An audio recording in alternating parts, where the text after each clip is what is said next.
ஓம் சாந்தி 8/2/2025 காலை முரளி. ஓம் சாந்தி. பாப்தாதா மதுபன். சிவ தந்தையே பிரம்மா தந்தையோட உடல் அவதரிச்சு நமக்காக ஆசிரியராகி பாடம் எடுக்க வந்திருக்கிறாரு. நம்மளாம் இறைமானவர்கள். மிக கவனமா ஆத்மா அபிமானி நிலையிலிருந்து இந்த முரளியை நம்ம கேட்கலாம். பாபா சொல்றாங்க, இனிமையான குழந்தைகளே, நீங்கள் இறைவனின் உதவிகரமாக சேவை செய்யக்கூடிய உண்மையான மீட்பு படையை சேர்ந்தவர்கள். நீங்கள் அனைவருக்கும் அமைதிக்கான தீர்வை வழங்க வேண்டும். இப்போல்லாம் நம்ம பாபாவுக்கு ஹெல்ப் பண்ணுறவங்களா இருக்கிறோம். ஹெல்பிங் ஹேண்டாக நம்மளை வச்சிருக்கிறாரு. அவருக்காக நம்ம சேவை செய்யக்கூடிய உண்மையான மீட்பு படையை சேர்ந்தவர்களே நம்ம தான். கலியுக விஷக்கடலில் போய் மூழ்கிட்டு இருக்கிறவங்களெல்லாம் தூக்கணும், அவங்கள கஷ்டத்துலேருந்து விடுவிக்கணும், துக்கத்துலேருந்து விடுவிக்கணும். இது பாபா செய்கிறாரு. பாபா கூட நம்மளும் சேர்ந்து உதவிகரமாக இருந்து செய்யணும். நீங்கள் எல்லாருக்கும் அமைதிக்கான தீர்வை வேண்டுதலை வழங்க வேண்டும் சொல்கிறார் பாபா. கேள்வி: குழந்தைகள், உங்களிடம் யாரேனும் அமைதிக்கான தீர்வை வேண்டுதல் செய்தால் அவர்களுக்கு எந்த விஷயத்தை புரிய வைக்க வேண்டும்? இப்போ எல்லாரும் உங்கள்கிட்ட அமைதி எப்படி கிடைக்கும், அமைதி வேணும் அப்படின்ட்டு உங்கள்கிட்ட தீர்வு, அதுக்கான தீர்வை உங்கள்கிட்ட கேட்டாங்கன்னா நீங்கள் எந்த விஷயத்த புரிய வைக்கணும்? பதில்: உங்களுக்கு இங்கேயே அமைதி வேண்டுமா? இது அமைதியான உலகம் அல்ல, இது அமைதியான உலகம் அல்லன்னு சொல்லி பாபா சொல்றாரு. உங்களுக்கு இங்கே அமைதி வேணுமா? இங்கே எப்படி அமைதி கிடைக்கும்? ஏன்னா விதவிதமான தர்மங்கள், நிறைய தர்மங்கள் இருக்குது, பிளவுபட்ட உலகமா இருக்குது. இது அமைதியான உலகம் அல்ல என்று தந்தை கூறுகின்றார். இதை அவர்களிடம் கூறுங்கள், சொல்லுங்க அவங்கள்ட்ட. அமைதியானது சாந்தி தாமத்தில் மட்டும்தான் கிடைக்கும். அமைதி எங்க கிடைக்கும்னா, இங்க உலகத்திலே வாழ்ந்துகிட்டே நமக்கு அமைதி கிடைக்காது. பாபா நினைச்சாவுன்னா அமைதி கிடைக்கும். ஆனா அமைதியானது சாந்தி தாமத்தில் மட்டும்தான் கிடைக்கும். அதனை மூலவதனம் என்று கூறப்படுகிறது. பரந்தாமத்தை தான் நம்ம மூலவதனம் சொல்றோம். ஆத்மா சரீரத்தில் இல்லாத போது அமைதி இருக்கும். எப்போ அமைதி கிடைக்குன்னா, இந்த உடல்ல ஆத்மா இல்லாத போது அமைதி இருக்கும்.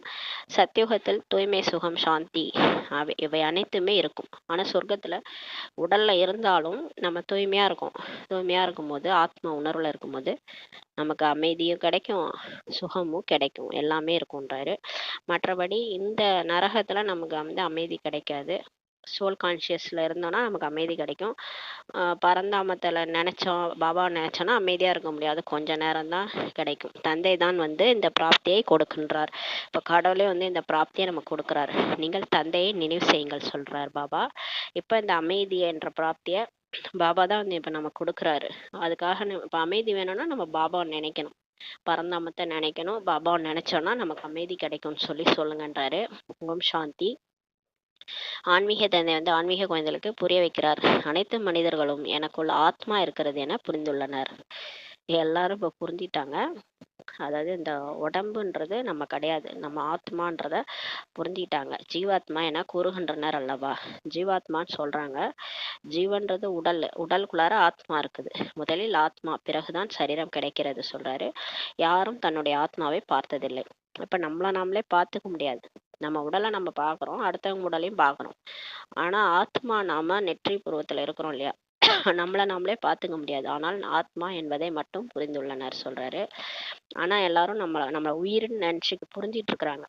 அதாவது உயிர் போயிடுதுன்னா நம்ம தான் போயிடுறோம், அந்த உடல் போயிடுது, நம்ம போயிடுறோம் அப்படின்றத யாரும் புரிஞ்சுக்கல. ஆத்மா என்பதை மட்டும் புரிஞ்சிருக்கிறாங்க. எவ்வாறு ஆத்மாவை புரிந்து கொள்ள முடியும்? பாபா கேட்கிறாரு. எப்படி ஆத்மாவை புரிஞ்சுக்க முடியும்? ஆனால் பார்க்க முடியாது. அதே போல பரம்பிதா பரமாத்மாவுக்கும் கூறப்படுகிறது. இப்ப ஆத்மாவை நம்மளால புரிஞ்சிக்க முடியும், ஆனா ஆத்மாவை பார்க்க முடியாது. இப்போ ஆத்மாவை உணர முடியும், அது பக்கத்துல இருக்கிறது. சிலர்லாம் போயிட்டாங்கன்னா, இறந்து போயிட்டாங்கன்னா அவங்க பக்கத்துல இருக்கிறாங்க, அந்த 13 நாள் அங்க இருப்பாங்க. சிலர்லாம் சொல்லுவாங்க, இங்க என் கூடவே இருக்கிற மாதிரி இருக்கு அப்படின்ட்டு.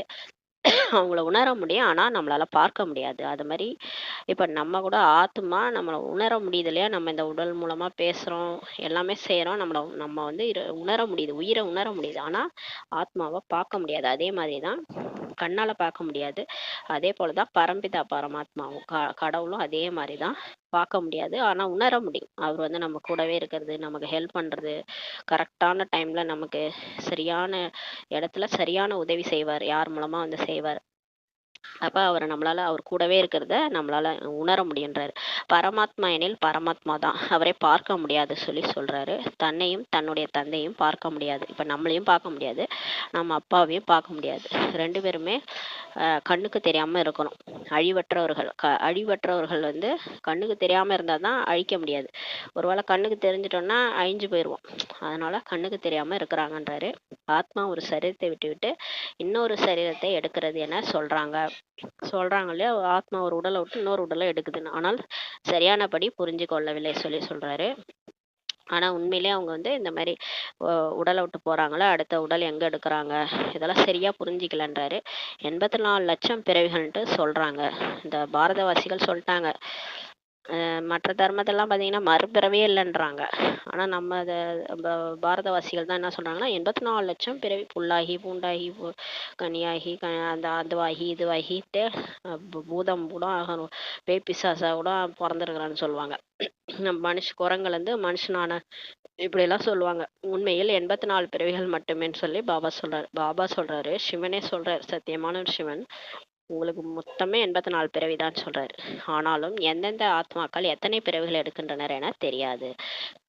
ஆனாலும் எந்தெந்த ஆத்மா இப்போ வந்து நம்ம இருக்கிறோம்னா நம்மளே வந்து யார் எத்தனை பிறவி எடுக்கிறாங்கன்ட்டு தெரியாதுன்னு சொல்றாரு. இப்போ நம்ம சொர்க்கத்துக்கு போறவங்களே ஒரு சிலர் 84 பிறவி, ஒரு சிலர் 83 பிறவி, ஒரு சிலர் வந்து 80 பிறவி அப்படி கூட எடுப்பாங்க. ஏன்னா பாதியில வருவாங்க. அதனால யார் எவ்வளோ பிறவின்ட்டு சொல்ல முடியாதுன்றாரு. ஆத்மா தந்தை அழைக்கிறது, ஆனால் பார்த்ததில்லை. ஆத்மா அப்பாவை கூப்பிடுது, கடவுளை கூப்பிடுது, ஆனா கடவுளை பார்த்ததில்லை, சரியானபடி புரிஞ்சுக்கவும் இல்லை. நம்ம இந்த உடம்புல புந்துக்கிட்டு கடவுளை கூப்பிடுறோம், நம்மளே பார்க்க முடியாது. நம்மளே நெற்றிப்புறத்துல தான் இருக்கிறோம், நம்ம இந்த உடலே கிடையாது, இந்த உடல் அழிஞ்சிரும், நம்மளால பார்த்துக்க முடியாது, அப்புறம் எப்படி கடவுளை பார்க்க முடியும்? அதை சரியானபடி புரிஞ்சுக்கலன்றார். தன்னை பற்றியே புரிந்து கொள்ளவில்லைனில் அவர்களுக்கு புரிய வைப்பது யார்? இப்போ நம்ம எதிரால இருக்கிறவங்க ஆத்மா தான், அவங்கள சொல்லி புரிய வைக்கணும்னா அவங்கள பத்தியே அவங்க புரிஞ்சிக்காத போது அவங்களுக்கு யார் புரிய வைக்கிறதுன்னு சொல்றாரு. இதைதான் தன்னை உணர்வது என கூறப்படுகிறது. அதனால தான் சொல்லுவாங்க, உன்னை உணர்ந்தால் நீ இறைவனை அடையலாம் அப்படின்னு சொல்லுவாங்க. அதை உள்கடன்வாங்க. அவங்க என்ன நினைச்சிட்டாங்க, உள்கடன் கடைஞ்சோடனே ஆத்மான்றது உணர்றோம், அப்புறம் கடவுள் மேல இருக்கிறாரு. ஆனா இவங்க என்ன நினைச்சுக்கிறாங்க, நானே கடவுள் அப்படின்ட்டு நினைச்சுக்கிறாங்க. ஆத்மான்றத உணர்ந்துட்டு அந்த ஆத்மா தான் கடவுள்ன்ட்டு நினைச்சுக்கிறாங்க. நிறைய தவறான வழிகாட்டுதல் இருக்குது தர்மத்துல. அதனால இந்த மாதிரி நினச்சிக்கிறாங்க. இப்போ வந்து தன்னையே புரிஞ்சுக்கிறது தான் தன்னை உணர்வதுன்றாரு. இதனை தந்தையை தவிர வேற யாருமே உணர வைக்க முடியாது. இது கடவுளே வந்து சொல்ற வரைக்கும் யாராலையும் புரிய வைக்க முடியாதுன்றாரு. ஆத்மா என்பது என்ன, எப்படி பார்ப்பது, எங்கிருந்து வந்தது, எப்படி பிறவி எடுக்கிறது? பாபா கேட்குறாரு, ஆத்மானா என்ன, அதை எப்படி கண்ணால பார்க்கறது, அது எங்கிருந்து வந்துச்சு, எப்படி அது வந்து பிறவி எடுக்குது? இவ்வளவு சின்னஞ்சிறிய ஆத்மாவில் 84 பிறவிகளின் பங்கு எவ்வாறு பதிவாகி உள்ளது?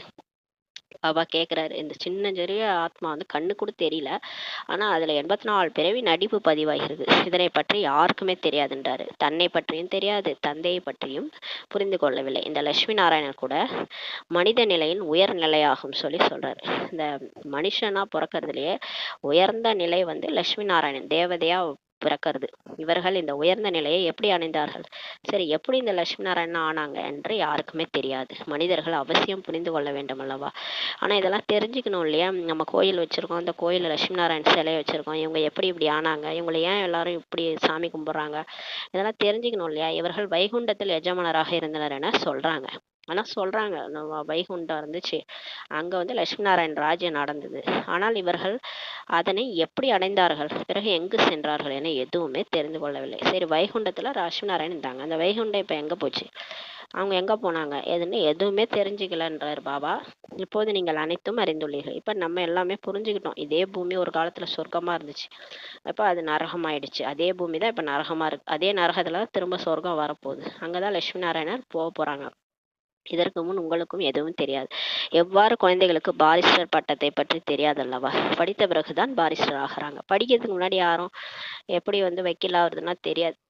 வக்கீலான பிறகுதான் ஓஹோ இப்படிதானான்ட்டு புரிஞ்சுக்குவாங்க. ஆக இந்த லட்சுமி நாராயணன் படிப்பின் மூலமாகவே இவ்வாறு ஆகிறாங்க. அப்போ இந்த பாபா சொல்லி கொடுக்குற படிப்பு மூலமாக தான் நம்ம இந்த மாதிரி ஆகிறோம். பாரிஸ்டராக டாக்டராக ஆவதற்கு அனைவரிடமும் புத்தகம் இருக்கிறது அல்லவா? இதற்கான புத்தகம் கீதை ஆகும். இப்போ நான் அவங்களுக்குலாம் புக்ஸ் இருக்க மாதிரி தேவதை ஆகணும்னா நமக்கு புக்கு வந்து கீதை தான் சொல்றாரு. இதனை கூறியது யார்? இந்த கீதையை சொன்னது யார்?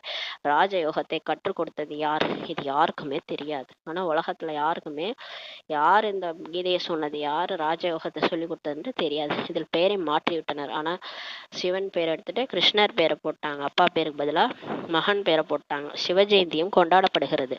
அவரே வந்து உங்களை கிருஷ்ணபுரியின் எஜமானராக இப்ப ஆக்குறாரு. அவர் தான் வரார், சிவன் தான் வரார், வந்து நம்மள சொர்க்கத்துக்கு எஜமானராக ஆக்குறாரு. கிருஷ்ணர் சொர்க்கத்தின் எஜமானராக இருந்தார் அல்லவா? ஆனால் சொர்க்கத்தை பற்றி கூட யாருக்குமே தெரியாது சொல்றார் பாபா. பிறகு கிருஷ்ணர் துவாபர யுகத்தில் கீதை சொன்னதாக ஏன் சொல்றாங்க? சொர்க்கம்னா சத்தியுகம், அங்கதான் கிருஷ்ணர் வந்து ஆட்சி செஞ்சார். ஆனா இவங்க என்ன சொல்லிட்டாங்க, துவாபர யுகத்துல தான் கீதை சொன்னாரு, மகாபாரத போர் நடந்துச்சுன்ட்டு சொல்லிட்டாங்க. சரி, மகாபாரத போரே துவாபர யுகத்திலே நடந்திருக்கட்டும். அப்ப அந்த போர் முடிஞ்சு நல்லா கலியுகம் முடிஞ்சு சத்தியுகம் தானே வந்திருக்கணும், வரவே இல்லையே. துவாபர யுகம் முடிஞ்சு கலியுகம் வந்திருக்கு. அதை கேட்கிறாரு கிருஷ்ணர். துவாபர யுகத்துல வந்திருந்தா அப்ப அடுத்தது நல்லாதா தானே இருந்திருக்கணும் உலகம். கிருஷ்ணரை துவாபரயுகத்திலும் லட்சுமி நாராயணை சத்தியுகத்திலும் ராமரை திரேதாயுகத்திலும் கொண்டு வந்து விட்டனர், குழப்பி விட்டுட்டாங்கன்றாரு. லட்சுமி நாராயணனுடைய ராஜ்யத்தில் எந்த விதமான இடர்பாடுகளும் இருந்ததாக காட்டப்படவில்லை. லட்சுமி நாராயணோட ராஜ்யத்துல எந்த ஒரு துன்பமும் இல்லை, அப்படி இல்லாத மாதிரி காட்டப்பட்டிருக்கின்றார். கிருஷ்ணருடைய ராஜ்யத்தில் கம்சன் இருந்ததாக, ராமருடைய ராஜ்யத்தில் ராவணன் இருந்ததாக காட்டியிருக்கிறாங்க. பாருங்க இந்த இதுல சாஸ்திரத்துல எப்படி எழுதியிருக்காங்கன்னா, லட்சுமி நாராயணன் ராஜ்யத்துல எந்த பிரச்சனையும் இல்லை, ஆனா கிருஷ்ணரோட ராஜ்யத்துல கம்சன் இருந்தாராம், ராமர் ராஜ்யத்துல ராவணன் இருந்ததா காமிச்சிருக்காங்க, பிரச்சனை இருந்ததா காமிச்சிருக்கிறாங்க. ராதே கிருஷ்ணரே பிறகு லட்சுமி நாராயணராக ஆகிறாங்க என்பது யாருக்கும் தெரியவில்லை. பாருங்க, அந்த ராதே கிருஷ்ணர் தான் லட்சுமி நாராயணன் ஆகுறாங்க. அவங்க ராஜ்யம் நடக்கும்போது அப்புறம் எப்படி கம்சன் வருவார்? அப்ப அதெல்லாம் இல்லை, இதெல்லாம் பொய், இதுதான் முற்றிலும் அறியாமை இருளாகும் சொல்றாரு. அறியாமை இருள் என்று கூறப்படுகிறது. ஞானம் ஒளி என்று சொல்லப்படுகிறது. இப்ப அறிவுன்றது தெரிஞ்சுக்கிறது, ஞானம் வந்துருச்சுன்னா ஒளி வருதுன்றாரு. இப்போது ஒளியேற்றுபவர் யார்? நமக்கு ஆத்மால ஒளியை ஏத்துறவர் அவர் தான் தந்தை ஆவார். ஞானமானது பகல் என்றும் பக்தியானது இரவு என்றும் சொல்லப்படுகிறது. பக்தியில வந்து ஒரு இதுவே இருக்காது, ஒரு கிளாரிட்டியே இருக்காது, மூட நம்பிக்கை தான் இருக்கும். அதை ஒண்ணு பிடிச்சிட்டு அது பின்னாடியே எல்லாரும் போயிட்டு இருப்பாங்க. ஏன்னு கூட கேட்க மாட்டாங்க. அந்த செம்மறியாடு மந்தை மாதிரி ஒண்ணு போச்சுன்னா அது பின்னாடியே எல்லாரும் போவாங்க. அந்த மாதிரிதான் பக்தி. நீ செய்யறியா, நானும் செய்யறேன், அவ்வளவுதான். அது எதுக்கு செய்யறேன் அப்படின்னு யாரும் கேட்க மாட்டாங்க. போய் ஒரு கற்பூரம் ஏற்றுவாங்க, நீ எதுக்கு ஏற்றணும்னே தெரியாது, ஆனால் ஏற்றிட்டு இருப்போம். ஒரு தொட்டியில் கட்டுவாங்க, எதுக்கு கட்டுறாங்கன்னே தெரியாது, ஒருத்தவங்க நடக்கும் மற்றவங்களுக்கு நடக்காது, இருந்தாலும் எல்லாரும் அதையே தான் பண்ணிட்டு இருப்பாங்க. அதான் வந்து பக்தி. பக்தி என்றது இரவுன்றாரு, ஞானம் என்றது பகல்னு சொல்றாரு. இந்த பக்தி மார்க்கமானது பல பிறவிகளாக நடைபெற்று வருகிறது என்று உங்களுக்கு தெரியும். 2500 வருஷமா பக்தி தான் செஞ்சுட்டு வரோம். அதை ஆரம்பிச்சதே நம்ம தான். நம்மளும் பக்தி முடிச்சுட்டு தான் பிகே ஆயிருக்கிறோம். ஏணிப்படியில் இறங்கி வந்து கலைகளும் இப்போது குறைந்து விட்டது. பக்தி பண்ணி பண்ணி உங்களுக்கு கலைகள் போயிடுச்சு. என்ன ஆயிட்டீங்க? கொடுக்கக்கூடியவர்களா இருந்தீங்க, வாங்குறவங்களா யாசிப்பவரா ஆயிட்டீங்க. எனக்கு வந்து அன்பு கொடு, அமைதி கொடுன்னு கேட்கறவங்களா ஆயிட்டீங்க. பாபா அவங்கள அன்புக்கு மாஸ்டர், அன்பு கடலா கொடுக்குறவங்களா வச்சிருந்தாரு. நீங்க எப்படி ஆயிட்டீங்க? பக்தி பண்ணி பண்ணி யாராவது பிச்சை போடுங்களேன், கொஞ்சம் அன்பு இருந்தா பிச்சை போடுங்களான்னு கேட்குற அளவுக்கு எதனால் ஆச்சு? பக்தி செஞ்சு செஞ்சு தான் ஆயிடுச்சு. கட்டிடம் புதியதாக உருவானாலும் பிறகு நாளடைவில் இதன் ஆயுட்காலம் குறைந்துவிடும் சொல்றாரு. இப்போ கட்டிடம் வந்து புதுசா உருவாக்குறாங்கன்னா போக போக அது அப்படியே ஆயுட்காலம் குறைஞ்சிட்டு அது இடிச்சிருவாங்க இல்லையா? அந்த மாதிரி 3/4 பங்கு பழையதாக ஆகிவிட்டாலும் பழமையானது என்றுதான் கூறுவார்கள். சரி, 3/4 பங்கு பழசா இருந்தாலும் அது என்ன சொல்லுவோம்? பழைய கட்டிடம் தான் சொல்லுவோம் இல்லையா? என்னதான் அரண்மனையா இருந்தா கூட பழசுங்க, பழைய அரண்மனைன்னு தான் சொல்லுவாங்க. இவர் தான் அனைவருக்கும் தந்தையாக, அனைவருக்கும் சத்கதி கொடுப்பவராக, அனைவருக்கும் படிப்பினை தருபவராக இருக்கின்றார் என்ற நம்பிக்கை குழந்தைகளுக்கு இருக்கணும். இப்ப பாபா தான் வந்து நமக்கு எல்லாருக்கும் தந்தையா, சத்கதி கொடுப்பவரா, ஆசிரியரா, படிப்பினை கொடுப்பவரா இருக்கிறான்ற நம்பிக்கை இருக்கணும். குழந்தைகளுக்கு நம்பிக்கை இருக்கணும்ன்றாரு. அனைவரையும் முக்தி தாமத்திற்கு அழைத்து செல்கிறார். எல்லாரையும் பரந்தாமத்துக்கு கூட்டு போறதே அவர் தான். உங்களிடத்தில் லட்சியமும் இருக்கிறது சொல்றார் பாபா. இப்போ உங்கள்கிட்ட லட்சியம் கூட இருக்குது. நீங்கள் இந்த கல்வியை கற்று தன்னுடைய சிம்மாசனத்தில் அமர்வீர்கள். இப்போ நம்ம இந்த ராஜயோகத்தை கல்வியை கற்று சிம்மாசனத்துல உட்கார போறோன்றார். மற்ற அனைவரும் முக்தி தாமத்திற்கு போயிடுவாங்க. இப்ப நம்ம இந்த கல்வியை படிச்சுட்டு நம்ம ராஜாவாக போறோம், மற்ற எல்லாரும் பரந்தாமத்துக்கு போயிடுவாங்க. சத்தியுகத்தில் அநேக தர்மங்கள் இல்லை என்பதை காலச்சக்கரத்தின் சித்திரத்தில் இப்போ புரிய வைக்கிறீங்க. நம்ம காலச்சக்கர படம் இருக்கு இல்லையா, அதில் சொர்க்கம், திரேதாயுகம், துவாபரயுகம், கலியுகத்தில் நிறைய தர்மம் பார்த்தீங்கன்னா துவாபரயுகத்துல தான் ஆரம்பிக்குது. சொர்க்கத்தில் இல்லைன்றதை நம்ம புரிய வைக்கலாம். அந்த நேரத்தில் மற்ற ஆத்மாக்கள் நிராகாரமான உலகத்தில் இருப்பாங்க. கேள்வி கேட்பாங்க, சொர்க்கத்தில் இவ்வளோ பேர் தான் வருவாங்களா, 9 லட்சம் பேர்னா இப்போ மற்ற பேர் 800 கோடி ஆத்மாக்கள் மற்றவங்களும் எங்கே போவாங்க அப்படின்னு கேட்பாங்க. அதாவது ஞானத்தை நல்லா புரிஞ்சுக்கிட்டு கொஸ்டின் கேட்குறவங்க கேட்பாங்க. அப்போ கேட்கும்போது நம்ம சொல்லணும், அந்த டைமில் மற்றவங்க எல்லாரும் பரந்தாமத்தில் இருப்பாங்க. அப்போ ஆரம்பத்தில் வர 9 லட்சம் பேர் 33 கோடி ஆத்மாக்கள் அவங்கவுங்க டைமில் சொர்க்கத்தில் நடிப்பாங்க. அது பாபா கிட்ட ஞானம் எடுத்து ஒழுங்காக படித்து கிளாஸ் அட்டன் பண்ணி மாயாவை ஜெயிச்சு போனவங்க சொர்க்கத்துக்கு போவாங்க. ஃபெயில் ஆனவங்க திரேதாயுகத்துக்கு போவாங்க. மற்றவங்கெல்லாம் துவாபரயுகத்துலேருந்து, ஞானத்தையே கேட்காதவங்க துவாபரயுகத்துலேருந்து தான் வருவாங்க. இந்த ஆகாயம் வெற்றிடமாக இருக்கிறது சொல்கிறாரு. அனைத்திலும் பரமாத்மா இருக்கின்றார் என சொல்ல முடியாது. கல்லில் இருக்கிறார், முள்ளில் இருக்கிறாருலாம் சொல்ல முடியாது. அப்படி இருந்தால் நீங்கள் ஏன் அழ போகிறீங்க, ஏன் கத்த போகிறீங்க, ஏன் மேலே பார்த்து கையை காய்ச்சி கூப்பிட போகிறீங்க? பக்கத்துலேயே இருக்கிறார், எல்லாத்துலேயும் இருக்கிறாருன்னா நீங்கள் ஏன் அழ போகிறீங்க? அழவே வேண்டியதே இல்லையே, அவர் தான் கூடவே இருக்கிறாரு. நானே கடவுள்னா அப்புறம் எதுக்கு அழுவுறீங்க? அதான் கேட்குறாரு. காற்றிலும் ஆகாயத்திலும் பகவான் இருப்பதாக மனிதர்கள் புரிஞ்சிருக்கிறாங்க. அவங்க என்ன நினச்சிக்கிறாங்க, கல்லில், முள்ளில், காற்றுல, ஆகாயத்தில் எல்லாத்துலேயும் இருக்கிறாரு. பகவான் எல்லா இடத்துலயும் இருக்கிறாரு, கல்லுல, முள்ளுல, காத்துல எல்லாத்துலயும் இருக்கிறாருன்ட்டு புரிஞ்சிட்டாங்க. இப்போது தந்தை புரிய வைக்கிறார். தந்தையிடம் பிறவி எடுத்த பிறகு உங்களுக்கு கல்வியை தருவது யார்? தந்தையே ஆன்மீக டீச்சராகி சொல்லி கொடுக்குறார். இப்போ கடவுள்கிட்ட நம்ம பிறப்பு எடுத்துட்டோம் இல்லையா, பிரம்மா வாய் மூலமா பிறந்திருக்கிறோம். நம்மளாம் விகாரம் மூலமா பிறக்காம பிரம்மா வாய் வழி வம்சாவளியா பிறந்திருக்கிறோம், பிகே ஆயிருக்கிறோம். உங்களுக்கு யார் சொல்லி கொடுக்குறாங்க கல்வி? ஆன்மீக டீச்சராகி சொல்லி கொடுக்குறாரு. நன்றாக படித்து முடித்து விட்டால் பிறகு உங்களை தன்னோடு அழைத்து செல்வார். நீங்க நல்லா படிச்சு முடிச்சிட்டீங்கன்னா அவர் கூடவே கூட்டிட்டு போவார். அவருக்கு சமானமா ஞான கடல் ஆயிட்டீங்கன்னா கூடவே கூட்டிட்டு போறான்றார். பிறகு நீங்கள் இவ்வுலகிற்கு வருவீர்கள். அதுக்கப்புறம் நம்மளை பரந்தாமத்தில் கொண்டு போய் விட்டுருவாரு. திரும்ப நம்ம இந்த உலகத்துக்கு திரும்ப வருவோம் சொர்க்கம் ஆயிட்ட பிறகு. இப்போது வேகமாக ஓடுங்கள் என தந்தை கூறுகின்றார். வேகமாக ஓடுங்கள்லாம் ஏஞ்சி ஓடிடக்கூடாது. பாபா என்ன சொல்றாரு, ரேஸ்ல ஓடுங்கன்னா அவர் நினைக்கிற பயிற்சியில ரேஸ்ல ஓடுங்கன்றார். யார் அதிகமா நினைக்கிறோமோ அவர் கூடவே போக போறோம். நல்ல முறையில் தந்தையை நினைவு செய்யுங்கள், மற்றவர்களுக்கும் கல்வியை கொடுங்கள் சொல்லி பாபா சொல்றாரு. நீங்களும் படிங்க, மற்றவங்களையும் படிக்க வைங்க. இல்லைனில் இவ்வளவு பேருக்கு எப்படி கற்பிக்க முடியும்? பாபா சொல்றாரு, எதுக்கு நம்மளெல்லாம் வேலை மட்டுக்கு கூப்பிட்டு வச்சு கிளாஸ் எடுக்கிறாரு? சும்மா செய்வாரா கடவுள்? ஒவ்வொருத்தவங்க தூண்டுதல் கொடுத்து சென்டர் ஆரம்பிச்சு சும்மா பாபா இதெல்லாம் செஞ்சுட்டு இருப்பாரு? எல்லாரையும் ட்ரெயின் பண்றாரு. அந்த ஒரு ஆளும் பல பேரை உருவாக்கணும். நீங்க போய் மற்றவங்க சொல்லணும். நீங்க கண்காட்சி வச்சாங்கன்னா அங்க போய் வர்றவங்களுக்கெல்லாம் சொல்லி புரிய வைக்கணும். அந்த காலமும் வரும். நம்ம போய் ஒரு பிகேவும் போய் கிளாஸ் எடுக்கிற காலமும் வரும். ஏன்னா அவ்வளோ பேர் வருவாங்க. போக போக நிறைய பேர் வருவாங்க, ஞானம் கேட்க வருவாங்க. இப்போதானே நம்ம கூப்பிட்டா ஓடுறாங்கல்ல பிச்சு அடிச்சுன்னு. ஒரு காலம் வரும், அவங்களே எனக்கு 2 பாயிண்ட் சொல்லுங்கன்னு கேட்பாங்க. அப்போ நம்ம எல்லா பிகேஸும் சேவை பண்ணி தான் ஆகணும். அதான் சொல்றாரு, இல்லையெனில் எவ்வளவு பேருக்கு நீங்க எப்படி சொல்லி கொடுக்க முடியும்ன்றாரு. அதனால நீங்களும் படிச்சு இப்ப மத்தவங்களுக்கும் சொல்லி கொடுங்கன்றாரு. தந்தைக்கு அவசியம் உதவியாளர்களாக ஆவீர்கள் தானே? உங்களுக்கு அந்த ஆசை இருக்கு தானே, கடவுளுக்கே உதவியாளரா ஆகிறதுக்கு? ஆவீங்க தானேன்றாரு. இறைவனின் உதவியாளர்கள் என பெருமையாக கூறப்படுகிறது அல்லவா? பெருமையா சொல்லிக்கிறாங்கல்ல, கடவுளுக்கே உதவியாளர்ன்ட்டு. ஆங்கிலத்தில் கூட சால்வேஷன் ஆர்மி, மீட்பு படை என்று சொல்லப்படுகிறது. மீட்பு படைன்னா என்னது? யாரெல்லாம் கஷ்டத்துல வராங்களோ அவங்கள போய் மீட்பாங்க. இப்ப ஏதாவது ஒரு புயல் வந்துருச்சு அப்படி இப்படின்னா உடனே ஆன்மீக மிலிட்ரி வந்துருவாங்க, மிலிட்ரியை கூப்பிடுவாங்க. மீட்பு படை குழுவினர் சொல்லுவாங்க. இது அவங்க காப்பாத்துவாங்க. ஆனா இங்க நம்ம என்ன பண்றோம், நம்ம ஆன்மீக மீட்பு படை, கடவுளுடைய உதவியாளர்கள். எவ்வளவு பெருமையா இருக்கு சொல்றதுக்கு. எதற்காக மீட்க வேண்டும்?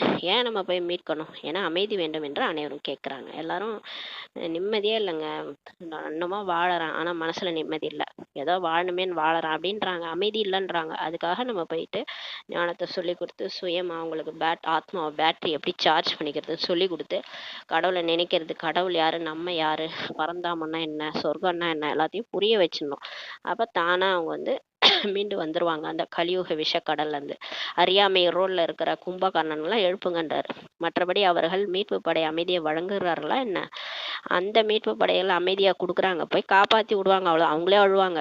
ஏதாவது ஒரு புதையில மாட்டிட்டு இருப்பாங்க. அந்த நிறைய நடந்துச்சு இல்லையா, இப்ப அந்த புயல் வந்துச்சு, அதில் வந்து செத்து போனவங்களாம் மீட்கும் போது அவங்களே உட்காந்து அழுவாங்க. ஐயோ ரொம்ப கஷ்டமாக இருக்கும் அந்த சீன்லாம் பார்க்கறதுக்கிட்டு. மீட்பு படையினர் அவங்களே அழுவாங்க. அவங்க போய் அமைதி எப்படி கொடுப்பாங்க? யார் அமைதியை வேண்டுகிறார்களோ அவர்களிடம் சொல்லுங்க, இந்த உலகத்தில் அமைதி வேண்டுமா என தந்தை கேட்குறாரு. நீங்கள் அமைதி அமைதின்னு கேட்குறாங்களே, எங்கே நிம்மதின்னுலாம் பாட்டு பாடுவாங்க. அப்போ பாபா சொல்கிறாரு, இந்த உலகத்தில் போய் அமைதி வேண்டுமா உங்களுக்கு? இது ஒரு உலகமா அப்படின்னு பாபா கேட்குறாரு. இந்த உலகம் சாந்தி தாமம் இல்லையே சொல்லி பாபா சொல்கிறாரு. இது என்ன பரந்தாமமா இங்கே அமைதி வர்றதுக்கு? அமைதி சாந்தி தாமத்தில் மட்டும்தானே கிடைக்கும் சொல்லி பாபா சொல்கிறார். ஆத்மாவுடைய சுய தர்மமே அமைதி. சும்மா நீங்கள் உட்காந்திங்கனாலே உங்களுக்கு அமைதி கிடைக்கும், நல்ல அனுபவமாகும். யாருக்கிட்ட ஒரு அமைதியாக என்னை விடுங்களாம், தனியாக விடுங்களான்னா ஆத்மா கேட்குது. ஆத்மா வந்து அமைதி அதுக்குள்ளாரே இருக்குது. அதை நம்ம வந்து சாந்த சுரூப ஆத்மான்ட்டு கொஞ்ச நேரம் அந்த அந்த ஸ்திதியில் உக்காந்தோன்னா நமக்குள்ளாரே நமக்கு அமைதி கிடைக்கும். யாருக்கிட்டையும் அமைதி போய் நம்ம தேட தேவையில்ல. யாராலையும் நமக்கு அமைதி கொடுக்க முடியாது, எதுவுமே கொடுக்க முடியாது. சுயம் நமக்குள்ளாரையே எல்லாமே இருக்குது. அது வந்து சாந்தி தாமத்தில் தான் கிடைக்கின்றார்.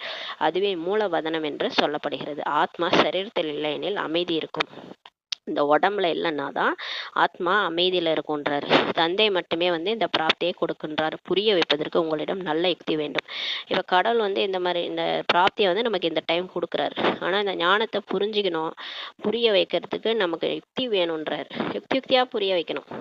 எடுத்தவொடனே நம்ம வந்து சொல்கிற வார்த்தைகள்லாம் வந்து சிலது வந்து ஹார்ஷாக ஹர்ட் பண்ணுற மாதிரி சொன்னால் அவங்க வந்து போயிடுவாங்க. ஒரு நாள் கூட கேட்க மாட்டாங்க, ஞானத்தை போயிடுவாங்க.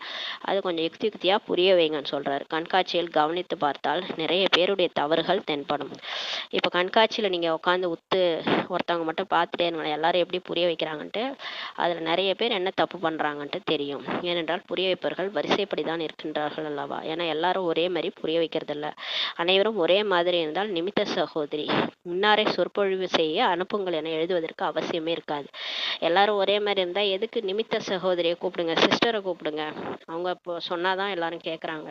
அவங்க சொன்னால் நல்லா இருக்குன்னு ஏன் கூப்பிட்றாங்கன்னா அந்த மாதிரி எல்லாரும் ஒரே மாதிரி புரிய வைக்கிறது இல்லைன்னு சொல்கிறாரு. அட நீங்களும் பிராமணர் தானே என கூறினால் பாபா இன்னார் என்னை விட திறமசாலின்னா சொல்கிறாங்க. பாபா சொல்வாராம், ஏன் அவங்களே கூப்பிட்றீங்க, நீங்களும் பிகே தானே அப்படின்ட்டு பாபா கேட்குறாரு. பாபா அவங்க என்னை விட திறமசாலியாக சொல்கிறாங்கன்ட்டு சொல்கிறாங்க. திறமை மூலமாக மனிதர்கள்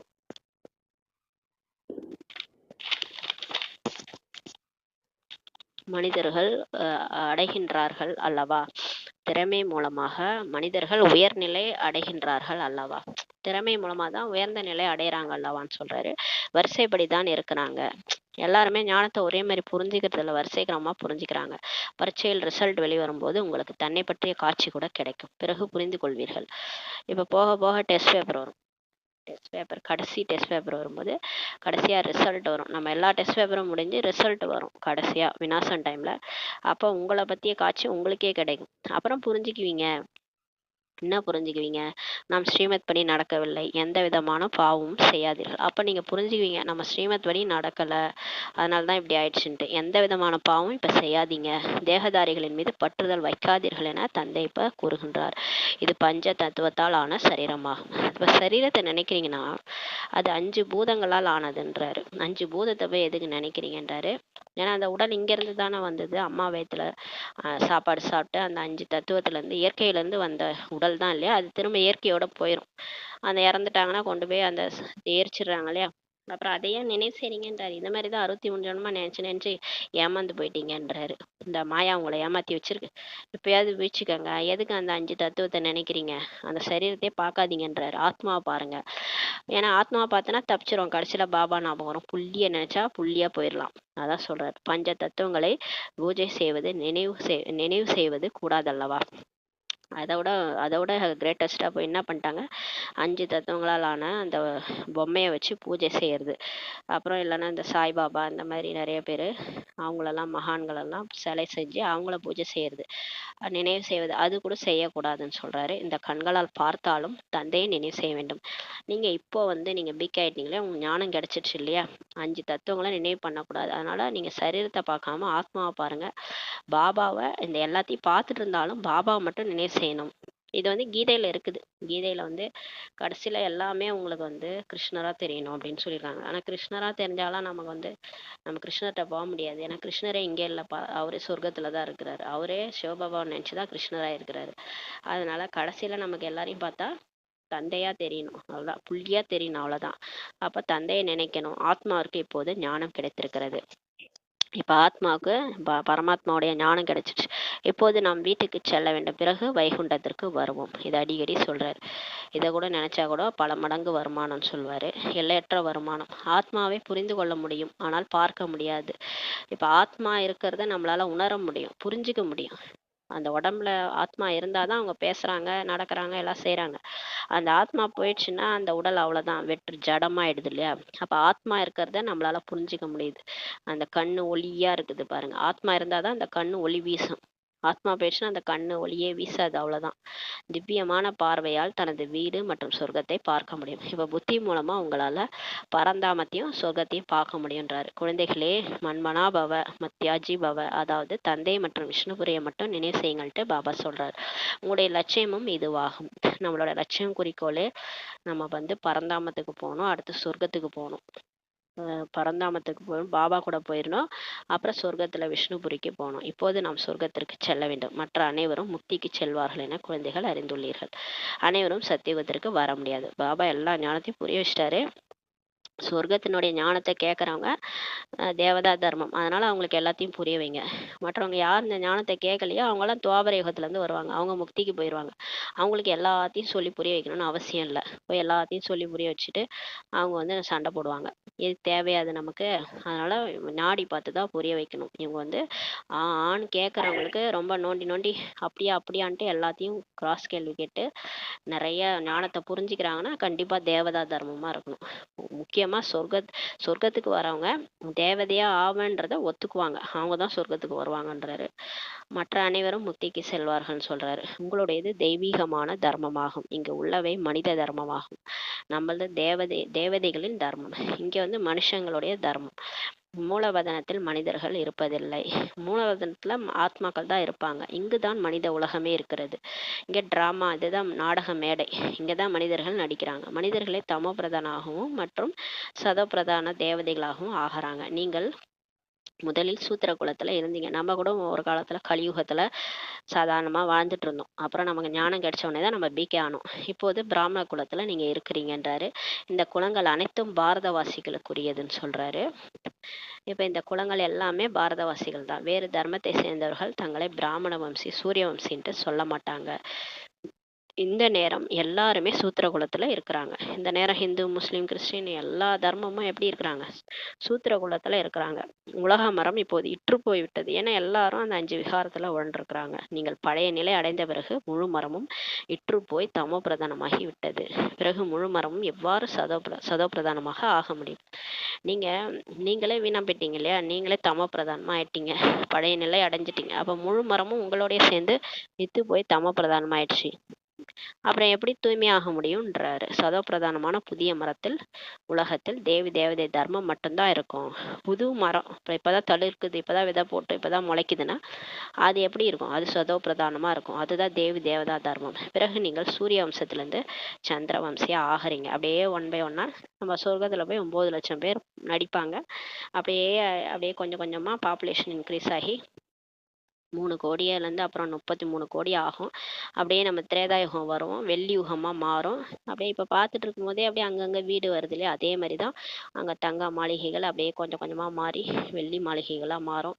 கலைகள் குறையும். அப்படியே சந்திரவம்சியா நீங்கள் ஆகுறீங்க. மறுபிறவியில் வர வேண்டும் அல்லவா? ஏன்னா எல்லாருமே பிறந்தா அப்படியேவா வாழ முடியுமா? இறந்து தானே வாழறாங்க, மறுபிறவி எடுக்கிறாங்க இல்லையா?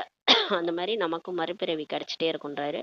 பிறகு வைசியராக, அப்புறம் துவாபர யுகத்துலேருந்து நம்ம ஆத்ம உணர்வுலேருந்து தேக உணர்வு வந்துடுவோம். அப்புறம் நம்ம சாதாரணமாக மனுஷனாக மாறிடும். அப்போ ராஜாக்கள் இருந்த யுகம் அது துவாபர யுகம். அங்கே வைசியராக மாறுறோம். அப்புறம் கலியுகத்தில் நம்ம சாதாரண மனிதர்களாக மாறிடும். சூத்திரவம்சியாக ஆகிறீங்க. இவை அனைத்தும் புதிய விஷயங்களாகும் சொல்கிறாரு. இதெல்லாம் புதுசாக வரவங்க கேட்டாங்கன்னா அவங்களுக்கு புதுசாக அப்படியே புரிஞ்சுக்குவாங்க அதெல்லாம்ன்றாரு. நமக்கு கற்பிக்கின்றவர் ஞான கடலாக இருக்கிறார். நமக்கு யார் சொல்லி கொடுக்குறாங்க? கடவுள் தான்.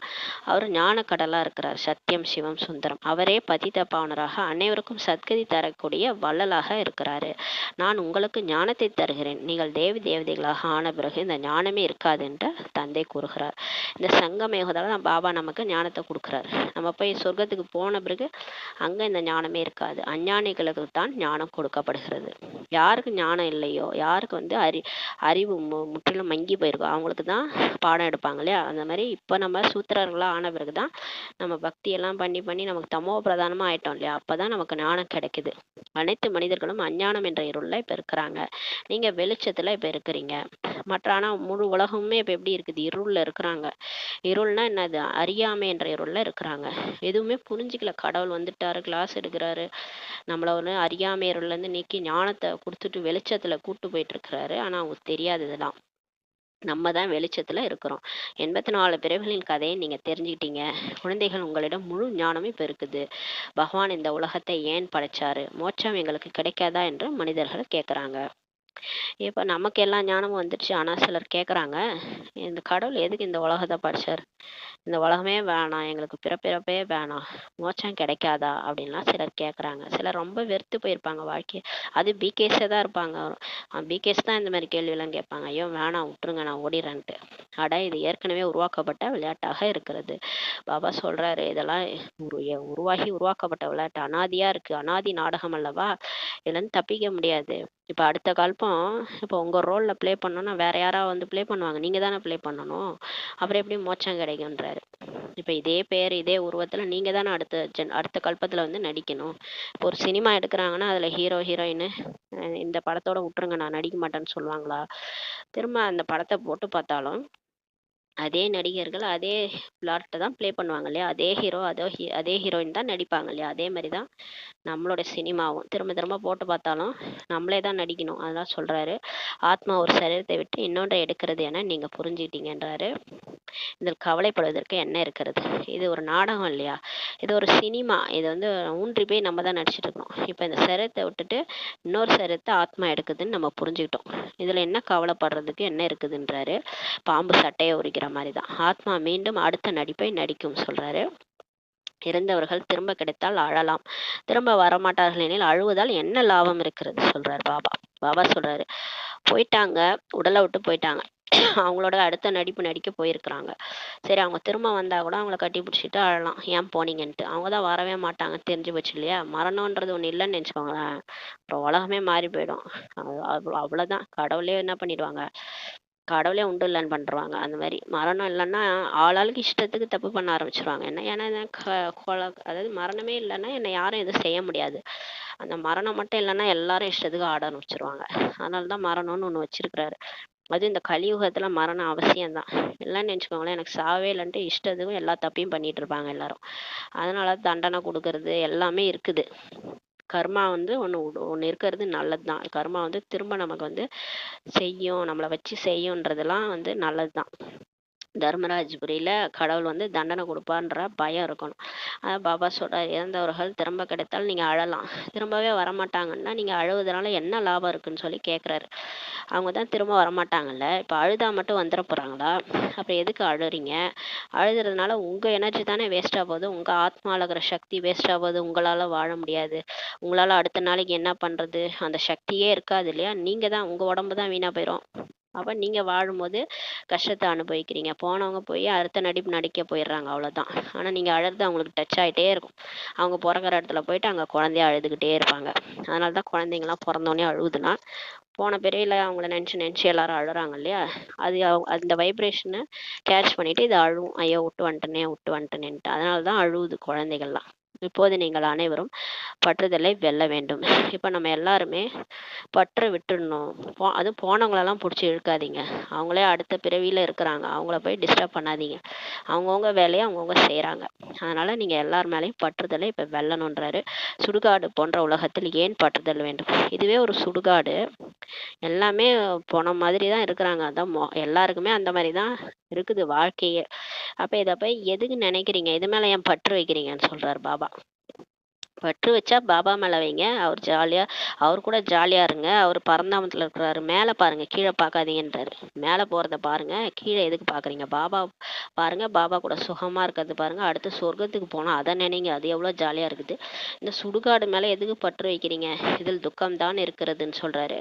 இன்று குழந்தையாக இருந்து நாளை அதே குழந்தை தந்தையின் சொத்துக்களை அபகரிக்க கூட தயங்குவதில்லை, தந்தையிடம் சண்டை போடுகின்றனர். இது உலகமாக இது இப்போ தந்தையே கொலை கூட பண்ணிடுறாங்க, அந்த மாதிரிலாம் நடக்குது. இன்னைக்கு குழந்தையா இருக்குது, குட்டி குழந்தையா இருக்கு, அப்பா தலைமையில தூக்கி வச்சுட்டு கொஞ்சுறாரு. அவங்க அவரோட சொத்தை அபகரிக்கிறதுக்கு அப்பா கிட்டயே சண்டை போடுறாங்க. இதைதான் அனாதை உலகம் என்று சொல்லப்படுகிறது. காப்பாற்றுறவங்களே இல்லாத உலகம்ன்ட்டு சொல்லப்படுது. அவர்களுக்கு அறிவுரை சொல்ல யாருமே இல்லை. இந்த மாதிரி செய்யறவங்களுக்கு அட்வைஸ் பண்றதுக்கு யாருமே இல்லை சொல்லி பாபா சொல்றாரு. தந்தை அப்படிப்பட்ட நிலையை பார்த்து செல்வந்தராக ஆக்குவதற்கு வந்திருக்கிறார்.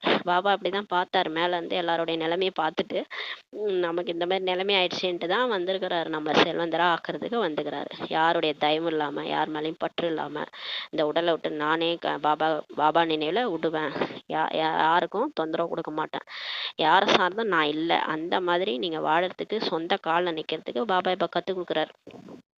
யாரையும் நினைக்காதீங்கன்னு அதுக்கு தான் சொல்றாரு. தந்தை வந்து அனைவரையும் பொக்கிஷம் நிறைந்தவராக இப்ப ஆக்குகிறார். கடவுள் வந்துதான் எல்லாரையும் பொக்கிஷம் நிறைந்தவரா ஆக்குறார். அனைத்து சண்டை சச்சரவுகளையும் இப்ப நீக்குகிறார். இதெல்லாம் உலகமே சண்டை போட்டுட்டு இருக்குது இல்லையா? அனாதைகளா இருக்கிறாங்க, தான் சண்டை போடுறாங்க, கேட்கறதுக்கு ஆள் இல்லை. அப்பா அம்மா இருந்தா கேட்பாங்க, உலகமே இப்ப அப்பா அம்மா இல்லாத மாதிரி அனாதையா இருக்கிறாங்க. அதனாலதான் சண்டை சச்சரவு போடுறாங்களே. அதெல்லாம் நீக்கிறதுக்கு தான் வந்திருக்கிறாரு. சத்தியுகத்தில் எந்த சண்டை சச்சரவும் இராது. சொர்க்கத்துல எந்த ஒரு சண்டை சச்சரவு, உன் நாடு என் நாடு, குண்டு போட்டுருவேன், அதை போட்டுருவேன், என் வீட்டுக்கு பக்கத்துல வராத, இங்க ஏன் சாக்காடை ஓடுது, இப்படிலாம் யாரும் கேட்க மாட்டாங்க. சொர்க்கத்துல எந்த பிரச்சனையும் வராது. முழு உலகத்தின் சச்சரவுகளையும் நீக்குகிறார். நம்மளை மட்டும் ஒண்ணு சேர்த்து வைக்கல, முழு உலகத்திலையுமே சச்சரவுகளை நீக்குகிறார். பிறகு வெற்றி முழக்கம் ஏற்படும். ஒரு நாள் வரும், அப்ப பாபா வந்துட்டார்ன்ற செய்தி உலகத்துக்குமே தெரிஞ்சிடும். அப்ப வெற்றி முழக்கம் ஏற்படும். இங்கு மாதர்கள் அதிகமாக இருக்கின்றனர். இவர்களை அடிமையாக நடத்துகின்றனர். கங்கணம் அணிவிக்கும் போது கணவரே உன்னுடைய ஈஸ்வரன் குரு என சொல்றாங்க. இங்க பாருங்க, பெண்கள் அதிகமா இருக்கிறாங்க இந்த உலகத்துல. எல்லாரையுமே அடிமையா நடத்துறாங்க. ஏன்னா கல்யாணம் பண்ணும்போது கணவன் தான் உன்னுடைய ஈஸ்வரன் குருன்ட்டு சொல்றாங்க. முதலில் பிறகு திருமதி என கூறுகின்றனர். தந்தை இப்போது மாதர்களை முன்வைக்கின்றார். அந்த மாதிரி அடிமையா இருக்கிற மாதாசு தான் இப்ப அவங்க தலையில கலசத்தை வச்சு அவங்களுக்கு தைரியத்தை கொடுத்து அவங்களதான் முன் நிறுத்துறாரு. பிரம்மா பாபா மூலமா சிவபாபா வந்து மாதர்களை மாதாசுல முன்னிறுத்துறார். உங்களை யாரும் வெல்ல முடியாது சொல்லி பாபா சொல்றார். நீங்க போய் பேசுங்க ஞானத்தை, யாரும் உங்களை பதில் பேச முடியாது. சாது சன்னியாசிங்களே அடங்கி போயிடுவாங்கன்னு சொல்றாரு. ஏன்னா வந்து நீங்க தூய்மையா இருங்க, நான் சொல்லி தூய்மையா இருங்க. தூய்மையா இருந்து ஸ்ரீமத் படி நடந்து போய் ஞானத்தை புரிய வைங்க, யாருமே உங்களை வெல்ல முடியாதுன்றார். உங்களுக்கு தந்தை அனைத்து நெறிமுறைகளையும் கற்றுத்தருகிறார். இப்ப பாபா உங்களுக்கு எல்லா ஸ்ரீமத்தை சொல்லி கொடுக்குறாரு. இப்படி இப்படி இருங்க, அப்புறம் தூய்மையா இருந்துட்டு போய் எல்லாத்தையும் சொல்லுங்க, உலகத்துக்கே புரிய வைங்கன்றார். பற்றுதலை வென்ற ராஜாவின் ஒரு கதை கூட இருக்கு இல்லையா? மோகத்தை வென்ற ராஜாவின் ஒரு கதை கூட இருக்குது. அது என்னன்னா, அந்த ஒரு ஊர்ல ஒரு ராஜா இருப்பாராம். அவர் ஒரு இளவரசர் வந்து கிளம்பி எங்க போயிடுவாராம். அப்ப வந்து யாரோ ஒருத்தவங்க இளவரசர் செத்துட்டாருன்னு சொல்லுவாங்க. அப்ப அந்த ராஜாவே கவலைப்பட மாட்டாரு. சரி அவங்க அம்மாட்ட போய் சொல்லலான்ட்டு அந்த சன்னியாசி தான் ஒருத்தர், என்ன இவங்க அழவே மாட்றாங்கன்ட்டு சரி அவங்க அந்த இளவரசனோட ராணிகிட்ட போய் சொல்லலான்னு பார்த்தா, ராணியும் அப்படியா, சரி அவர் வேற பிறப்புல போயிருப்பாரு அப்படின்ட்டு அழவே மாட்டாங்க. அது மாதிரி அந்த ஊர்ல போய் சொன்னாலும் அந்த ஊர்க்காரங்களும் அழ மாட்டாங்க. அந்த மாதிரி ஒரு ஊரே இருந்துச்சு, வந்து அந்த பற்றே இல்லாம இருப்பாங்க, அந்த மாதிரி ஒரு ஊரே இருந்துச்சான். அந்த மாதிரி பற்றுதலை வென்ற ராஜாவின் கதையே ஒண்ணு இருக்குது. அது எல்லாமே உருவாக்கப்பட்ட கதைகள் தான். ஆனா அது உண்மையில அந்த கதை வந்து சத்தியுகத்தினோட கதை தான். அங்கதான் யாரும் அழமாட்டாங்க. அதான் பாபா சொல்றாரு, சத்தியுகத்தில் திடீர் மரணமே ஏற்படாதுன்றாரு. சரியான நேரப்படி ஆத்மா ஒரு சரீரத்தை விட்டு இன்னொரு சரீரத்தை எடுக்கும். இங்க கலியுகத்தெல்லாம் பாத்தீங்கன்னா நேத்து பாத்திரமா இன்னைக்கு போயிட்டு இருப்பாங்க. என்னோட கேட்டா ஹார்ட் அட்டாக்னுவாங்க, இல்லைன்னா ஆக்சிடென்ட்னுவாங்க. இந்த மாதிரி இதெல்லாம் வந்து இங்க திடீர்னு மரணம் அப்படின்னு நடக்குது இல்லையா? அப்படியே திடீர்னு. அதனாலதான் நமக்கு வந்து அதை தாங்கிக்கிற சக்தி இல்லாம அழுகுறாங்க எல்லாரும். அங்க சொர்க்கத்துல அப்படி கிடையாது. அங்க வந்து கரெக்டான நேரம், 150 வருடம் ஆயுள் முடிஞ்ச உடனே லட்சுமி நாராயணன் அந்த உடலை விட்டு நான் போறேன், நான் குழந்தை சரீரத்துல போய் பிறக்க போறேன், நான் போயிட்டு வரேன்னு சொல்லிட்டு போவாங்க. எல்லாரும் சிரிச்சுக்கிட்டே வழி அனுப்பி வைப்பாங்க, போயிட்டு வாங்கன்ட்டு. அந்த மாதிரி ஒரு சரீரத்தை விட்டு இன்னொரு சரீரத்தை ஆத்மா வந்து அங்க எடுக்கும். இப்போது இந்த சரீரம் முதுமை அடைந்து விட்டது, பிறகு புதியதை எடுத்து சிறிய குழந்தையாக பிறக்க வேண்டும் என்ற காட்சி கூட அங்க கிடைக்கும்னு சொல்றாரு.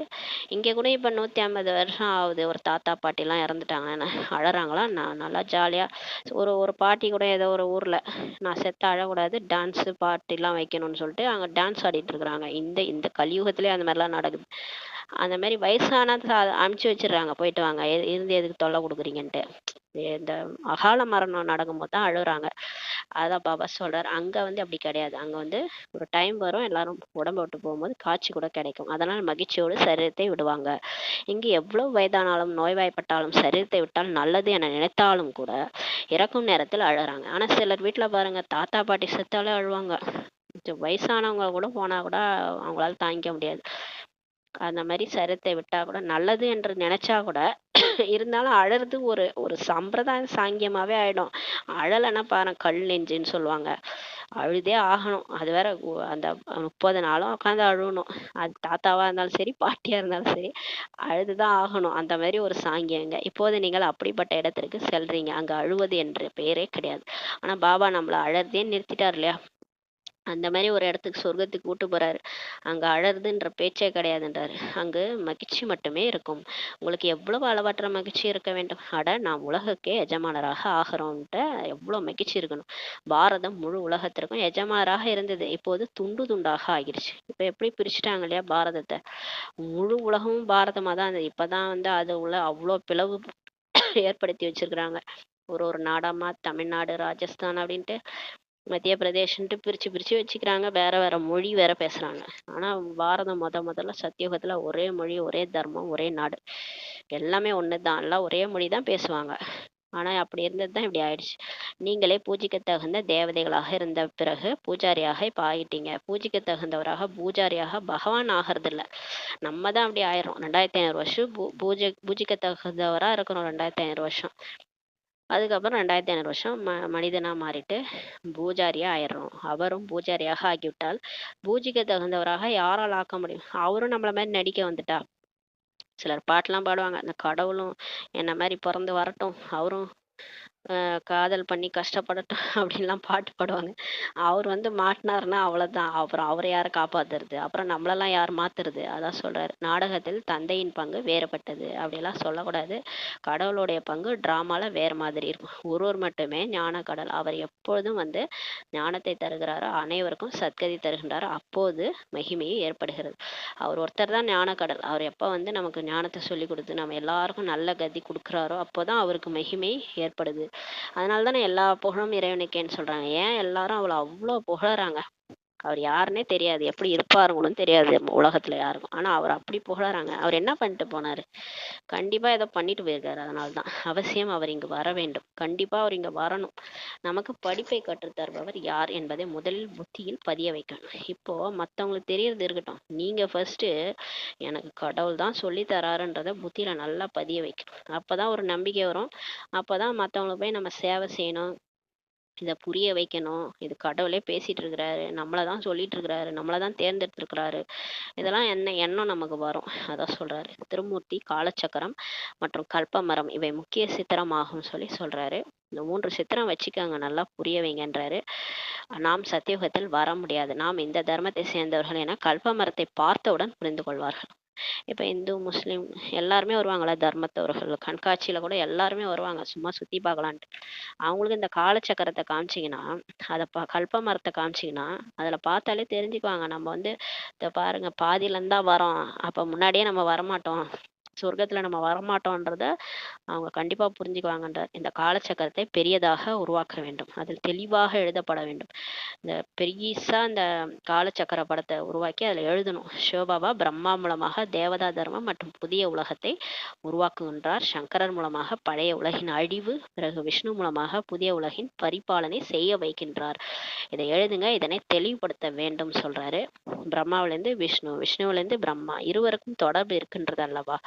அதனாலதான் அந்த கோயில்ல வந்து விஷ்ணு படுத்திருப்பாரு, அவர் நாபி கமலத்துல இருந்து பிரம்மா வர மாதிரி காமிச்சிருப்பாங்க. அந்த பிரம்மா தான் வந்து ஒரு நொடியில விஷ்ணு ஆகிறார், ஒரு ஒரு செகண்ட்ல. இங்க பாபாவுடைய ஞானத்தை கேட்டு அடுத்த பிறவில விஷ்ணு ஆகிறார். அப்புறம் விஷ்ணு 84 பிறவி எடுத்து மறுபிறவி எடுத்து பிரம்மா ஆகிறாரு. இதுதான் இந்த தொடர்புன்றாரு. பிரம்மா சரஸ்வதி பிறகு லட்சுமி நாராயணராக ஆகிறாங்க. ஏறும் கலை ஒரு பிறவிலும் இறங்கும் கலை 84 பிறவிகளிலும் ஏற்படுகிறது. இப்போ ஒரு பிறவிலே நம்ம என்ன ஆயிடுறோம்? ஏறிடுறோம், ஏணி மேல ஏறிடுறோம். ஏணி ஏறுறது ஈஸி, இறங்குறது தான் கஷ்டம். இங்க வந்து இறங்குறது கஷ்டம், அங்க வந்து நமக்கு ஈஸி. மலை ஏறுறது கஷ்டம்னு சொல்லுவாங்க, இறங்கும் போது ஈஸின்னுவாங்க. அந்த மாதிரிதான் இப்போ நம்ம ஏறணும். இப்போ வந்து ஒரு பிறவிலே ஏறணும். ஆனா கஷ்டம்தான். ஒரு பிறவிலே நம்ம பாபாவை நினச்சு நினச்சு பிரம்மா சரஸ்வதியிலேருந்து லட்சுமி நாராயணரா அவங்க ஆகுறாங்க. ஆனா வந்து 84 பிறவி எடுத்து இறங்குறாங்கன்னு சொல்றாரு. சாஸ்திரத்தில் சொல்லப்பட்டது சரியானதா? நான் கூறுவது சரியானதா என தந்தை கேட்கிறார். இப்போ பாபா கேட்குறாரு, நீங்களே முடிவு பண்ணுங்க.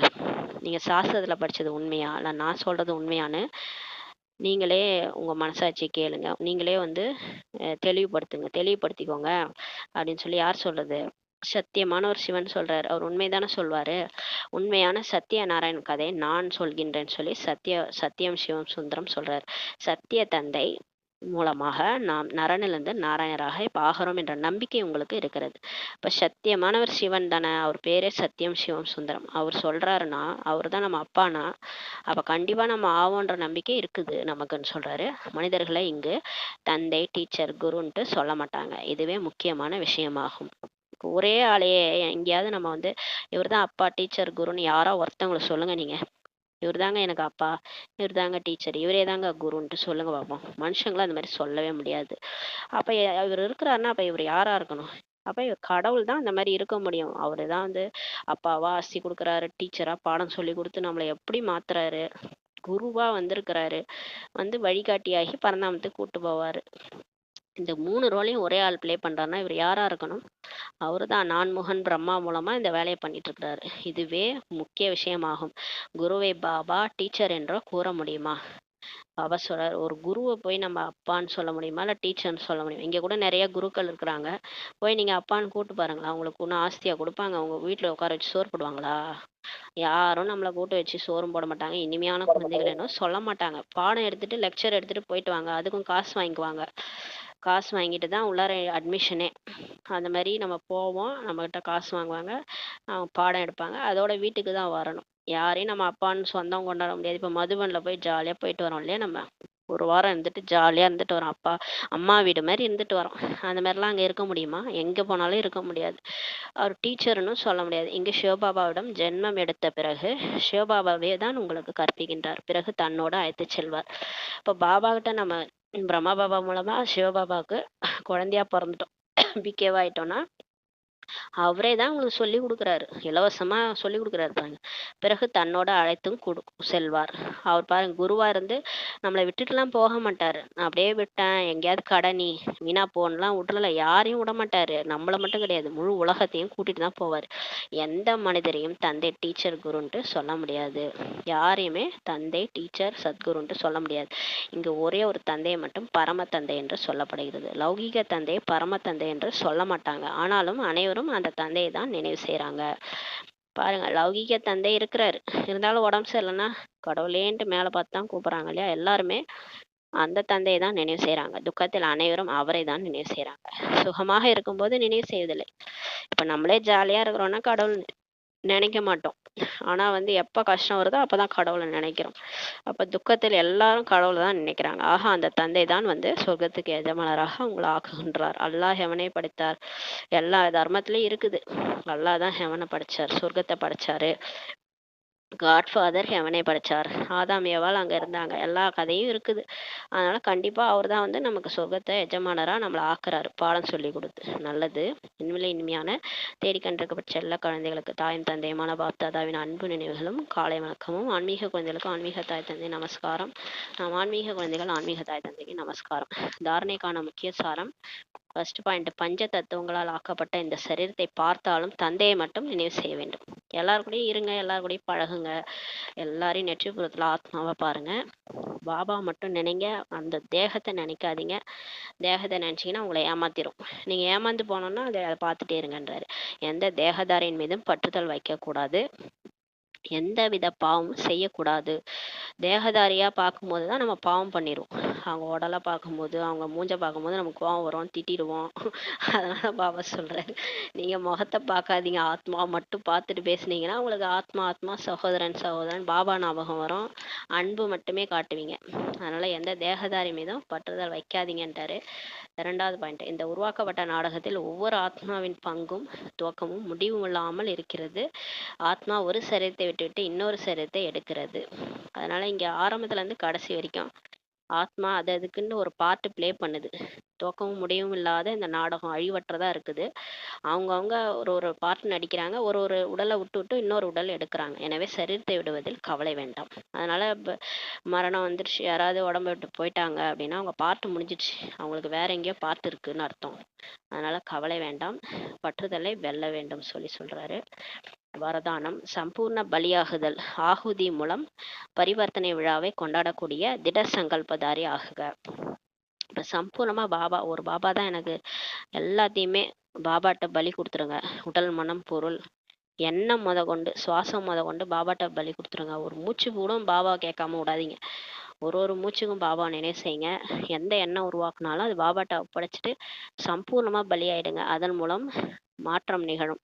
பரிவர்த்தனை விழாவை நீங்க கொண்டாடுவீங்க. அப்ப சமான் ஆயிடுவீங்க. அந்த விழாவை கொண்டாடக்கூடிய திட சங்கல்பதாரி ஆகுக. அது அந்த மாதிரி ஒரு திட சங்கல்பம் எடுங்க பண்றாரு. திட சங்கல்பதாரி ஆகுக.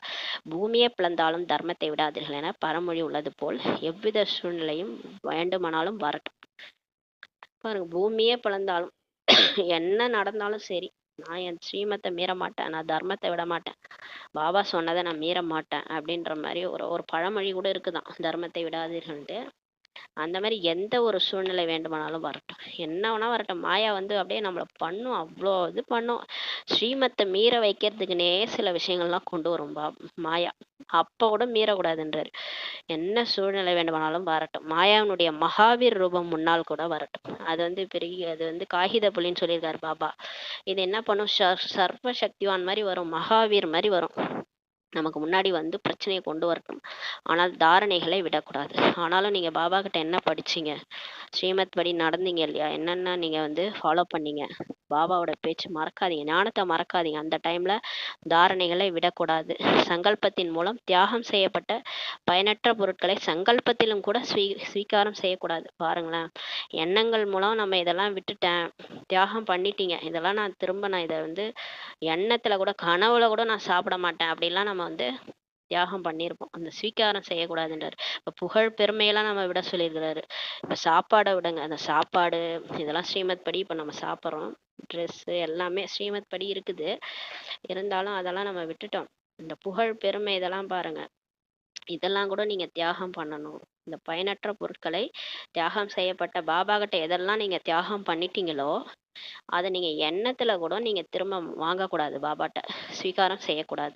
சதா தன்னுடைய சிரேஷ்டமான சொமானன்ற சீட்ல சிரேஷ்டமான நினைவு மற்றும் சிரேஷ்டமான வாழ்க்கையினுடைய சக்திசாலி சொரூபத்தின் மூலம் சிரேஷ்டமான நடிகராகி சிரேஷ்டத்தன்மையின் விளையாட்டை விளையாடி கொண்டே இருங்கள். என்ன நடந்தாலும் சரி, மாயா பிரச்சனையை கொண்டு வந்தாலும், மலை மாதிரி பிரச்சனையை கொண்டு வந்தாலும் சரி, நீங்க எதெல்லாம் பாபாட்ட தானம் பண்ணிட்டீங்களோ, தியாகம் பண்ணிட்டீங்களோ, அது திரும்ப நீங்க வாங்கக்கூடாது. உங்களுடைய சிரேஷ்டமான சீட்ல நீங்க இருக்கணும், சொமானன்ற சீட்ல இருக்கணும். நான் யாரு, நான் தேவதை ஆக போறேன், நான் சொர்க்கத்தைய பாபா என்ன படிக்க வச்சுட்டு இருக்கிறாரு, நான் எப்பேற்பட்ட ஆளு, நான் பூஜைக்குரிய சுரூபன்ட்டு பாபா சொல்லியிருக்கிறாரு. அந்த நினைவுல அந்த சிரேஷ்டமான வாழ்க்கையை, பிராமண வாழ்க்கையை ஒரு சிரேஷ்டமான வாழ்க்கை, சக்திசாலி சொரூபத்தின் மூலம் சிரேஷ்டமான நடிகர், ஹீரோ பாட் நடிகர்னு சொல்லியிருக்கிறாரு. ஆரம்பத்துல இருந்து கடைசி வரைக்கும் நீங்க தான் நடிச்சிருக்கிறீங்க. அப்ப அந்த சிரேஷ்டத்தன்மையின் விளையாட்டை விளையாடி கொண்டே இருங்கள். அப்பதான் சக்திசாலியா இருக்க முடியும். இல்லைன்னா மாயா அப்படியே அது அப்படின்னு பயம் வந்துச்சுன்னா நீங்க பயந்துட்டீங்கன்னா அவ்வளவுதான். இந்த பூச்சிக்காரன்லாம் சொல்லுவாங்கல்ல, சின்ன குழந்தைகளுக்கு பூச்சிக்காரன் வந்துட்டான் அப்படின்வாங்க. அந்த மாதிரி மாயா நம்மளை பயமுறுத்து நம்ம விழுந்துட்டோம்னா அது சிரிக்கும் மாயா, இப்படியெல்லாம் பயன்படுத்தும். அதனால நீங்க பயப்படக்கூடாது. நீங்க உங்களுடைய சிரேஷ்ட சீட்லயே உட்கார்ந்துருக்கணுன்றாரு. பலவீனங்களின் அனைத்து விளையாட்டையும் முடிவடைய வேண்டும். இப்ப எல்லாம் என்னெல்லாம் பலவீனங்கள் இருக்கோ அதுல தானே வச்சு மாயா நம்மளை வீழ்த்துது. நமக்கு ஒரு சின்ன பலகீனம் இருக்கும், அதுல வச்சு வீழ்த்தும், அதுல நம்மளை சோர்வாக்கிறோம், அதுல ஆத்மாவுல சக்தி இழக்க வச்சிரும், அதுலதான் நம்ம மாட்டுவோம். அதெல்லாம் இப்ப முடிவடைய செய்யணுன்றாரு. எப்பொழுது எப்பேற்பட்ட சம்பூர்ண பலி செய்வதற்கான சங்கல்பம் திடமாக இருக்குமோ, எப்ப உங்களுக்கு அந்த மாதிரி ஒரு சம்பூர்ண பலி, இப்பெல்லாம் என்ன இன்னைக்கு கொடுத்துட்டு நாளைக்கே வாங்கிக்கிறீங்க, அந்த மாதிரி இருக்கிறீங்க. இன்னைக்கு கோவப்பட மாட்டான்னு எழுதி வைக்கிறீங்க, நாளைக்கு பார்த்தா திரும்ப கோபத்தை வாங்கிட்டு கத்திக்கிட்டு இருக்கிறீங்க. இப்பெல்லாம் அந்த மாதிரி திட சங்கல்பமே இல்லை. அப்ப சொல்றாரு, எப்போது அப்பேற்பட்ட சம்பூர்ண பலி செய்வதற்கான சங்கல்பம் திடமா இருக்கிறீங்களோ, எப்ப திடமா நான் திரும்ப அதை பாபாட்ட கொடுத்துட்டா திரும்ப வாங்க மாட்டேன், அந்த மாதிரி சம்பூர்ண பலி ஆயிட்டீங்கன்னா அப்போது பரிவர்த்தனை விழா நடக்கும். எப்ப எல்லா பிகேஸும் இந்த மாதிரி மாறுறாங்களோ அப்போ வந்து மாற்றத்திற்கான விழா வந்து நடக்கும். அப்போ என்ன ஆகும், பூமியே மாறும் அப்படின்றார். இந்த விழாவின் தேதியை இப்போது குழுவாக சேர்ந்து தீர்மானித்திருங்கள். இந்த விழா வந்து ஒரு ஆள் மட்டும் தீர்மானிச்சாலாம் முடியாது, எல்லாரும் சேர்ந்து தான் முடிவெடுக்கணும். குழுவா டீமாக சேர்ந்து இந்த விழாவின் தேதியை, மாற்றத்திற்கான விழாவை, பரிவர்த்தனை விழாவின் தேதி, அதான் விநாசம், அந்த டேட்டை வந்து நீங்களே முடிவு பண்ணுங்கன்னு சொல்றாரு. ஸ்லோகன்: உண்மையான வைரமாகி தன்னுடைய அதிர்வலைகளின் ஜொலிப்பை விஸ்வத்தில் இப்போது பரப்புங்கள். இப்ப நீங்க தான் உண்மையான வைரம். உண்மையான வைரம் யாரு? பாபா தேர்ந்தெடுத்தவங்க எல்லாருமே உண்மையான வைரம் தானே. நீங்க எல்லாரும் உண்மையான வைரமா இப்ப ஆகி உங்களுடைய வைப்ரேஷன் மூலம் உங்களுடைய ஜொலிப்பை, வைரம்னா எப்படி இருக்கும், ஜொலிக்கும் இல்லையா, உங்களோட ஜொலிப்பை, உண்மையான வைரம் தான் ஜொலிக்கும். இப்ப இருக்கலாம் டூப்ளிகேட் வைரம். நம்ம பாபா நம்ம தேர்ந்தெடுக்க நம்மளாம் உண்மையான வைரம். நம்மளுடைய வைப்ரேஷன் மூலமா நம்மளோட ஜொலிப்பை உலகம் ஃபுல்லா பரப்புங்கன்னு சொல்லி சொல்றாரு. விஸ்வத்தில் பரப்புங்கள் சொல்லி பாபா சொல்றாங்க. ஓம் சாந்தி. நன்றி பாபா, நன்றி ராமா, நன்றி பரிவாரம்.